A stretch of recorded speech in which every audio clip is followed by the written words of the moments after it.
DYFI നേതാവ് V Wasif കൂടി നമ്മോടൊപ്പം ചേരുന്നു. വസീഫ്, ഈ കോൺഗ്രസിൻ്റെ പ്രാഥമിക അംഗത്വത്തിന് പോലും യോഗ്യമല്ലാത്ത ഒരാൾ, സസ്പെൻഡ് ചെയ്യപ്പെടുന്ന ഒരാൾ എങ്ങനെയാണ് പാലക്കാട് ജനതയെ പ്രതിനിധീകരിക്കുന്നത്? അല്ല, കോൺഗ്രസ് നടപടി എടുക്കുക എന്നുള്ളത് കോൺഗ്രസിനെ രക്ഷിക്കാൻ അവരെടുത്ത നടപടിയൊക്കെ ആയിരിക്കാം.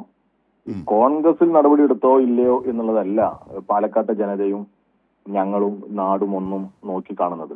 ജനപ്രതിനിധി എന്നുള്ള നിലക്ക് അദ്ദേഹത്തിന് മുന്നോട്ട് പോകാൻ പറ്റുമോ ഇല്ലേ എന്നുള്ളതാ ചോദ്യം. അത് പോകാൻ പറ്റില്ല എന്ന് തന്നെയാണ് ഈ നാട് ഒന്നിച്ചു പറയുന്നത്. നമുക്ക് ഏവർക്കും അറിയാം, ഇപ്പൊ ഇവര് ഇതിനെ സാമ്യപ്പെടുത്തിക്കൊണ്ട് പലരെയും കൂട്ടിയോജിപ്പിച്ചുകൊണ്ടൊക്കെ പല അഭിപ്രായ പ്രകടനങ്ങളൊക്കെ നടത്തുന്നുണ്ട്. യഥാർത്ഥത്തിൽ വിൻസെന്റ് MLA ഉണ്ട്, എൽദോസ് കുന്നപ്പള്ളി ഉണ്ട്, അതിനു മുമ്പ് സോളാർ വിഷയവുമായി ബന്ധപ്പെട്ട് സാക്ഷാൽ KC വേണുഗോപാൽ ഉണ്ട്, അടൂർ പ്രകാശ് ഉണ്ട്, PC വിഷ്ണുനാഥ് ഉണ്ട്. അങ്ങനെ ഒരു പറ്റം നേതൃത്വമുണ്ട് ഇവരുടെ. ഈ ആക്ഷേപങ്ങളൊക്കെ സ്ത്രീകളുടെ ഭാഗത്തു നിന്നൊക്കെ പരാതി വന്നതും മറ്റുമൊക്കെ ആയിട്ടുള്ളത്. ആ പരാതിയും ഇപ്പൊ ഉയർന്നു വന്ന വസ്തുതകൾ നിരത്തിയുള്ള തെളിവ് സഹിതമുള്ള പത്രക്കാരുടെ കണ്ടെത്തലുകളും ഒക്കെ ഉണ്ട്. അതും വെച്ച് നമുക്ക് സമീകരിക്കാൻ പറ്റും, അതിനെ സാമ്യപ്പെടുത്താൻ പറ്റും? ഒരിക്കലും പറ്റില്ല. ഇതിന് ഇനി ഒരു കോടതിയുടെയോ ഒരു പരാതിയുടെയോ ആവശ്യമുണ്ടോ? പ്രത്യേകിച്ച് 2 തവണ പത്രക്കാരെ കണ്ടു ഈ MLA. ആ 2 തവണയിൽ ഒരിക്കൽ പോലും ഈ പറയുന്ന ഗർഭചിത്രം ഉൾപ്പെടെയുള്ള വിഷയങ്ങൾ, ഇദ്ദേഹത്തിനെതിരെ ഉയർന്നു വന്ന ആരോപണങ്ങൾ, അതിലൊരു കമന്റ് പോലും പറഞ്ഞിട്ടില്ല.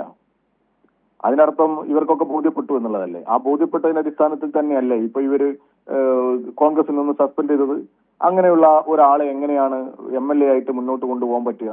അതിനിവർ നിരത്തുന്ന ന്യായങ്ങളൊന്നും അംഗീകരിക്കാൻ പറ്റുന്നതല്ല. ജനങ്ങൾ ആഗ്രഹിക്കുന്ന, ഈ പാലക്കാട്ടെ ജനങ്ങൾ ആഗ്രഹിക്കുന്ന ഒരു ജനപ്രതിനിധി അല്ല ഇവര്. അതുകൊണ്ട് തന്നെ കേരളം ഒന്നാകെ ഈ ഇദ്ദേഹത്തിന്റെ MLA സ്ഥാനത്തിന്റെ രാജി ആവശ്യപ്പെടുന്നുണ്ട്. അതോടൊപ്പം തന്നെ നിൽക്കും DYFI. പാലക്കാട്ട് MLA എന്നുള്ള നിലയ്ക്ക് ഒരു പൊതുപരിപാടിയിലും ഈ MLA പങ്കെടുക്കാത്ത തരത്തിലുള്ള പ്രതിഷേധവും പ്രക്ഷോഭവും DYFI ഉയർത്തിക്കൊണ്ടുവരും. തീർച്ചയായും. കാരണം ഇപ്പോൾ DYFI ആവശ്യപ്പെടുന്നത് MLA സ്ഥാനം രാജിവെക്കുക തന്നെയാണ്. തീർച്ചയായും കോൺഗ്രസിനുള്ളിൽ എന്തുകൊണ്ടാണ് ഇത്തരത്തിലൊരു രാജി എഴുതി മേടിക്കാൻ, അതായത് രാഹുൽ മാങ്കൂട്ടത്തിന് പോലും അദ്ദേഹത്തിൻ്റെ വാദങ്ങളെ പിന്തുണയ്ക്കാനോ വിശദീകരിക്കാനോ ആകുന്നില്ല. ഇന്നലെ തന്നെ അദ്ദേഹം എത്തി ചില പ്രത്യേക കാര്യങ്ങൾ മാത്രമെടുത്ത്, വളരെ ദുർബലമായ കാര്യങ്ങൾ മാത്രം എടുത്തിട്ടാണ് വിശദീകരിക്കാൻ ശ്രമിച്ചത്. അതിനൊക്കെ ആ ട്രാൻസ്ജെൻഡറായ അവന്തികൻ മറുപടി പറയുകയും ഒക്കെ ചെയ്തു. പക്ഷേ ബാക്കി ഗൗരവമായ ഗർഭചിത്രം അടക്കമുള്ള വാദങ്ങളുടെ കാര്യത്തിൽ രാഹുൽ മാങ്കൂട്ടത്തിന് തന്നെ മറുപടിയില്ല. എന്നിട്ടും എന്തുകൊണ്ടാകും രാഹുലിനെ ഇങ്ങനെ കോൺഗ്രസിനുള്ളിൽ പ്രൊട്ടക്ഷൻ ഒരുക്കുന്നത്? അതാരായിരിക്കും വസീഫ്?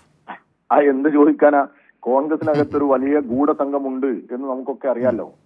ഷാഫി പറമ്പിൽ, VD സതീശൻ, രാഹുൽ മാങ്കൂട്ടം അടങ്ങുന്ന വലിയ ഗൂഢസംഘമാണ് ഇവിടെ പ്രവർത്തിച്ചുകൊണ്ടിരിക്കുന്നത്.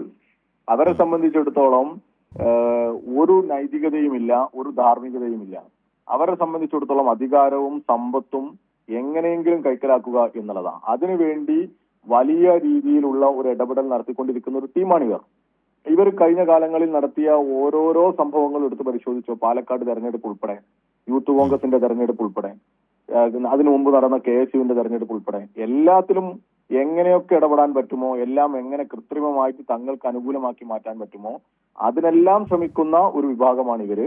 ആ വിഭാഗം വലിയ രീതിയിൽ പണവും വലിയ രീതിയിൽ ഇതുപോലെ അനധികൃതമായ ഇടപെടലുകളൊക്കെ നടത്തി കോൺഗ്രസിനെ ഹൈജാക്ക് ചെയ്തിരിക്കുകയാണ്. കോൺഗ്രസിലെ സാധാരണക്കാരായ ജനങ്ങൾക്ക് ഒരു വിലയുമില്ലാത്ത തരത്തിലാണ് ഇവരുടെ എല്ലാ നീക്കങ്ങളും നടന്നുകൊണ്ടിരിക്കുന്നത്. ഇപ്പൊ ഉമാ തോമസിനെതിരെ തന്നെ എത്ര വൃത്തികെട്ട രീതിയിലാണ് ഈ ഷാഫി പറമ്പിൽ മാങ്കൂട്ടം ടീമിന്റെ സൈബർ ആക്രമണം നടക്കുന്നത്. വെർബൽ റേപ്പിംഗ് അല്ലേ നടക്കുന്നത്? അത്രയും വളരെ ക്രൂരമായ അക്രമമാണ് ഇവർക്കെതിരെ സംസാരിക്കുന്നവർക്കെതിരെ ഒക്കെ വരുന്നത്. യഥാർത്ഥത്തിൽ കോൺഗ്രസിലെ ഒരു ബഹുഭൂരിഭാഗം ആളുകൾക്കും നേതൃത്വത്തിനും ഇവരുടെ ഈ ചെയ്തികൾക്കെതിരെ നിലപാട് സ്വീകരിക്കണമെന്ന് ആഗ്രഹമുള്ളവർ തന്നെയല്ലേ. അതുകൊണ്ട് ഞങ്ങൾ അക്കാര്യത്തിലൊന്നും ഒരു വിട്ടുവീഴ്ചയ്ക്കും തയ്യാറല്ല. അപ്പോൾ ഈ സസ്പെൻഷൻ കൊണ്ട് തൃപ്തമാകുന്നതല്ല വസീഫ്, ഈ സസ്പെൻഷൻ കൊണ്ട് തൃപ്തമാകുന്നതല്ല നടപടി അല്ലേ? രാജിയിലേക്ക് തന്നെ പോകണം അല്ലേ? ഒരിക്കലുമല്ല. ഈ MLA സ്ഥാനം രാജിവെക്കും വരെ DYFI പ്രക്ഷോഭം തുടരും. പൊതുപരിപാടികളിൽ ഞങ്ങൾ അദ്ദേഹത്തെ പ്രതിരോധിക്കും.